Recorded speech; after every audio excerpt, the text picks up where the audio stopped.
नमस्कार दोस्तों अभी है यूएसए के जो डिप्लोमेट्स हैं उनको सम्मन किया गया है विदेश मंत्रालय के द्वारा और उन्हें एक अच्छी सी फटकार लगाई गई है। पूरा मैटर क्या है आज की इस वीडियो में हम समझने वाले हैं। दरअसल हुआ क्या है, अमेरिका ने अब जो तेल टैंकर है उनको टारगेट है वो करना शुरू कर दिया है। इसी बीच उन्होंने एक तेल टैंकर को टारगेट किया जिसमें 3 इंडियन है वो मैन है मारे गए। आंकड़ा ज्यादा भी हो सकता था परंतु ओमान ने हमारी मदद की। इस पूरी बात को हम समझने वाले हैं। अमेरिका द्वारा कमर्शियल जहाजों पर हमला और भारतीय नाविकों की मौत, कूटनीतिक तनाव या फिर जो गहरे मायने हैं इसके बारे में क्या समझते हैं। तो वर्तमान समय में अंतर्राष्ट्रीय पटल पर आप सभी को पता है कि फिलहाल जो अमेरिका है वो स्टेट ऑफ होर्मुज पर कब्जा करके बैठा है, साथ ईरान भी है वो कब्जा करके बैठा है। अभी यूएस क्या कर रहा है, ईरान से तो निकल नहीं पा रहा है। इसी बीच वो क्या कर रहा है, जो गंभीर सवाल खड़े हो रहे कि अमेरिका बहुत जगह पर हवाई हमले कर रहा है, यूएस एयर स्ट्राइक कर रहा है। जो उनकी नेवी है, एयरक्राफ्ट कैरियर है, वहां से फाइटर जेट उड़ते हैं और ऑयल टैंकर्स हैं उनके ऊपर जाकर मिसाइल मार रहे हैं। इसी बीच अब क्या हुआ, उन्होंने बहुत सारी मिसाइल जो शिप है, ऑयल टैंकर है, उनको टारगेट किया। उनमें एक इंडियन टैंकर भी था। तो उसके बारे में अब बात कर लेते हैं, घटना कैसी हुई है। हाल ही में ओमान की खाड़ी गल्फ ओमान के पास में एक कमर्शियल तेल टैंकर अमेरिका द्वारा मिसाइल से हमला किया गया। इस जहाज का नाम एमटी जलवीर बताया गया है। प्राप्त जानकारी के अनुसार इस हमले में 3 भारतीय नाविक थे इस जहाज में, ठीक है, वर्कर थे और अन्य नाविक अभी लापता है। परंतु ओमान द्वारा हेल्प की गई है और बहुत सारे लोगों को इस जहाज से रेस्क्यू भी किया गया। जो सबसे ज्यादा मदद की वो ओमान ने की है। और कौन सा मिसाइल मारा गया है, हेल्प फायर मिसाइल है, वो अमेरिका की तरफ से दागी गई है फिलहाल, जो बहुत ही सटीक मिसाइल है, एक प्रकार से मारता है। ठीक है, ये अमेरिका ने जो भी कारनामा किया है ये सबको डर का कारनामा है, कायर लोग ऐसा कारनामा करते हैं। ये वो तस्वीर है जब अमेरिका के डिप्लोमेट्स को विदेश मंत्रालय के अंदर बुलाया गया और इनको सम्मान किया गया। अच्छे से फटकार है वहां पर लगाई गई है कि सब क्या चल रहा है, आप हमारे लोगों को मार रहे हो।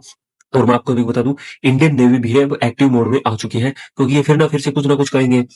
अमेरिका का तर्क और तनाव का बचाव है। अमेरिका इसके ऊपर क्या कह रहा है, क्योंकि मुझे अब संमति बचाने इंडिया के साथ। इस पूरी घटना में अमेरिका सेना सरकार का जो बयान आया है वह उन शब्दों को हेर फेर करता हुआ नजर आ रहा है। अमेरिका का दावा है कि उन्हें इस जहाज को हमला नहीं किया बल्कि इसे डिसेबल कर दिया है, क्योंकि अमेरिकी सेना आधिकारिक बयान के अनुसार उन्हें ओमान की खाड़ी के जहाज इसलिए निशाना बनाया क्योंकि यह जहाज ईरान के खिलाफ लगाए गए अमेरिकी प्रतिबंधों से ईरान के पोर्ट से वो तेल लेकर आ रहा है और ट्रांसपोर्ट कर रहे हैं, इसलिए हमने इस जहाज को है वो निशाना बनाया है। ऐसा अमेरिका का फिलहाल कहना है। तो अमेरिकी सेना निशाना बना रही है, ठीक है, कोई बात नहीं। लेकिन डिसेबल शब्द का यूज कर रही है, कह रहे हैं टारगेट नहीं किया, हम ऐसे जहाजों को डिसेबल करेंगे जो ईरान से तेल लेकर आएंगे। समझने वाली बात यह है, अगर आपकी ईरान के साथ है वो लड़ाई चल रही है तो आप ईरान के पोर्ट को डिसेबल कर दीजिए ना। किसी का जहाज डिसेबल क्यों करते हैं, वहां पर मासूम लोग हैं उनको क्यों मारते हैं। अब अमेरिका इसमें घुस चुका है, नित्य नावी पर हमला कर रहा है। सबसे बड़ी बात वैकल्पिक तरीके से देखी जा रही है। एक कमर्शियल जहाज को रोकने कई शांतिपूर्ण, कमर्शियल जहाज के पास क्या मिसाइल है, आप उसके ऊपर मिसाइल मार रहे हैं। और ये तक ये कह रहे हैं कि किसी भी देश का मिसाइल हो हम उसे टारगेट करेंगे। ठीक है, तो इसी के चलते अब इंडियन नेवी है वो एक्टिव मोड में आई है। ईरान पर निशाना, लेकिन निशाना नुकसान निर्दोष किसी और का हो रहा है। निशाना किसी और पर किया जा रहा है, ईरान के बहाने पर। ठीक है, अमेरिका सबसे बड़ा रोला ये है आज के समय पे, अमेरिका हमारी जीडीपी ग्रोथ रेट पर घबराता है, डरता है कि कहीं चाइना के चक्कर में हम ना जाए, क्योंकि फिर पावर शेयरिंग है वो करनी पड़ेगी। इस जहाज से फाइटर जेट उड़ा और फिर जो वहां पर ऑयल टैंकर है उनके ऊपर निशाना किया गया। भारतीय कूटनीति प्रक्रिया, भारत ने इस घटना पर कड़ी आपत्ति जताई और इसे बिल्कुल ही हल्के नहीं लिया गया। भारतीय विदेश मंत्रालय ने इस मुद्दे पर बहुत सख्त रुख है। भारत सरकार ने नई दिल्ली स्थित अमेरिका की उपराजदूत को विदेश मंत्रालय में तलब किया नहीं कि सम्मान कर दिया है। भारत ने सबने इस मामले में निंदा की है। विदेश मंत्रालय के बयान में कहा गया है कि हम ओमान के तट के पास केवल तेल ले जा रहे कमर्शियल जहाजों पर हुए हमले की कड़ी निंदा करते हैं। एक महाशक्ति के प्रतिनिधित्व और सीधे तौर पर इसे बुलाकर निंदा करना भारत स्वतंत्र और मजबूत रूप से परिचय है। भारत संदेश स्पष्ट किया है कि नागरिकों की सुरक्षा के लिए सर्वोपरि है। और भाई अब ना कुछ तो करना पड़ेगा, क्योंकि अमेरिका मानने वाला नहीं है। पानी जैसे ऊपर जा रहा है, कभी हेल होल बोल देते हैं, कभी डेड इकोनॉमी बोल देते हैं टर्म। तो ये इनका पूरा एक गेम है। फिर कोई बचाव में आ जाता है अमेरिका का, कोई बचाव में बोल देता है इंडिया के, क्योंकि ट्रम्प है वो रिलेशन है वो खराब कर रहे हैं। भारत अमेरिका के संबंध कूटनीति विध्वंस कर दिया अमेरिका ने। पूरी तरीके से ट्रस्ट बिल्ड हुआ था ना बहुत समय बाद एक अमेरिका के ऊपर, वो ट्रस्ट है वो जा चुका है हमारा। यह घटना ऐसे समय हुई है जब भारत अमेरिका के बीच संबंधों को लेकर कई तरह विरोध चल रहा है। और सबसे बड़ी बात यह है कि हमारी और अमेरिका की ट्रेड डील चल रही है, उसी के बीच ट्रंप ये कहते हैं कि इंडिया के ऊपर है एक्स्ट्रा 12.5 टैरिफ हम और लगा देंगे। ठीक है, अभी जो काम हुआ है, जब भारत के प्रधानमंत्री नरेंद्र मोदी देश में सबसे लंबा सेवा करने वाले गैर कांग्रेसी प्रधानमंत्री बने, तो अमेरिकी राष्ट्रपति ने ट्वीट कर पीएम मोदी को अपना दोस्त बताया और एक मजबूत बुद्धिमान नेता बताते हुए बधाई दी। कभी उसे पागल बता देते हैं। दोनों के बीच व्यापार समझौता भी हो रहा है।